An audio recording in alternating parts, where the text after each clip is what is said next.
Uh, it's when it comes to making errors, making mistakes, which can be mistakes of commission or omission, it is human.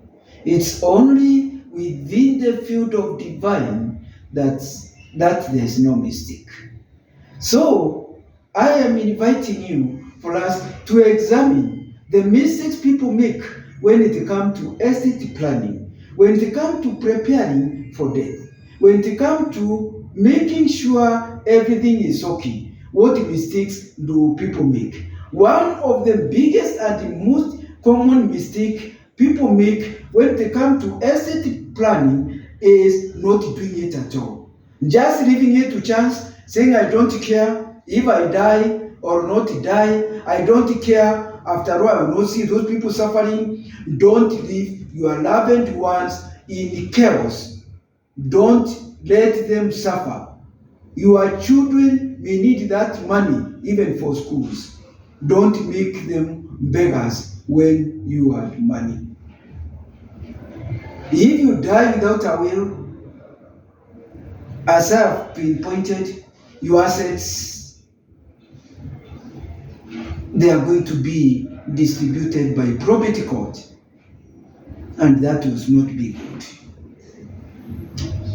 Then, it's also another mistake is not planning for the possibility that you'll be incapacitated or you can be capacitated. It's good to have the power or give somebody the power of the Anthony. This person, the power of Anthony, will even put to your heirs even the type of burial you want to do. How would you like to be buried?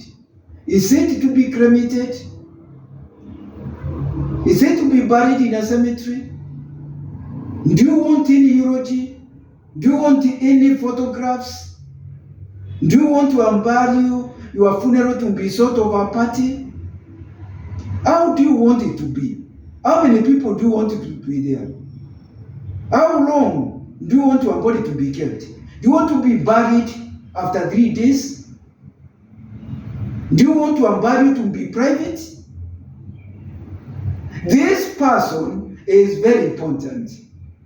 Give the person the power of the Anthony, and then you can communicate to these people. Don't confuse the trust person whom you are put into trust and the power of the Anthony. The Anthony is to assist in making snap decisions, very urgent decisions at the spur of moment.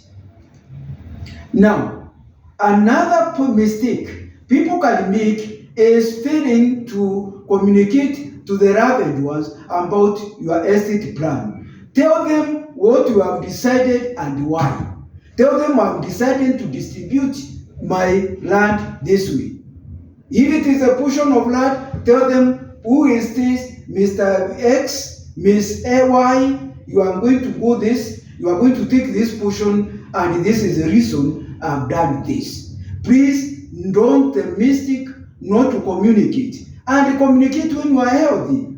Don't wait to communicate this when you are on deathbed, when you are in the hospital bed. Communicate when you are alive and you are sober.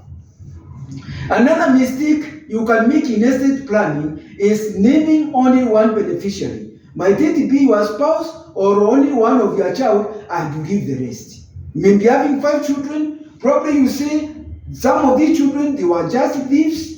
They were not obeying you. Please, you have got a moral responsibility to be fair to your children. Even if you have got only one child, don't just only bequeath what you have to only one child. Anything can happen. Have another person in case of anything happening, so that your property will not go to the state. Another way, which is also very important, is to be is not to update your plan or whatever you have already organized. Not updating your will. It is very bad, because Some of you might have actually have acquired some assets, and then if you have not included them in the will, there is going to be a problem. So please update your heirs, your beloved ones, on what is happening.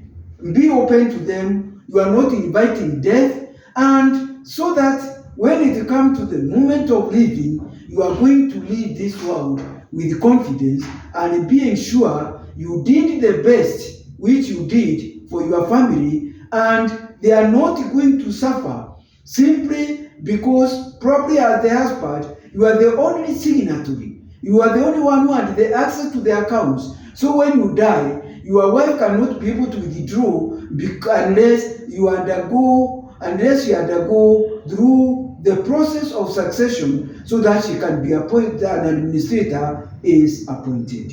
Otherwise, thank you very much. I'm hoping that what I've pinpointed is going to enlighten you, and not only you, but even with others as we are on this journey of life. Because many times we concentrate on the birth, we concentrate on the marriage, we concentrate on the youth, but then we forget our last journey, because in this life we have to move from womb to tomb. Thank you very much. I am Mutea Lukwaru of Eureka Channel, and you are very much welcome to get more of which I'm going to organize for more videos still on the sociology of the death and the dying. Thank you very much. I value you.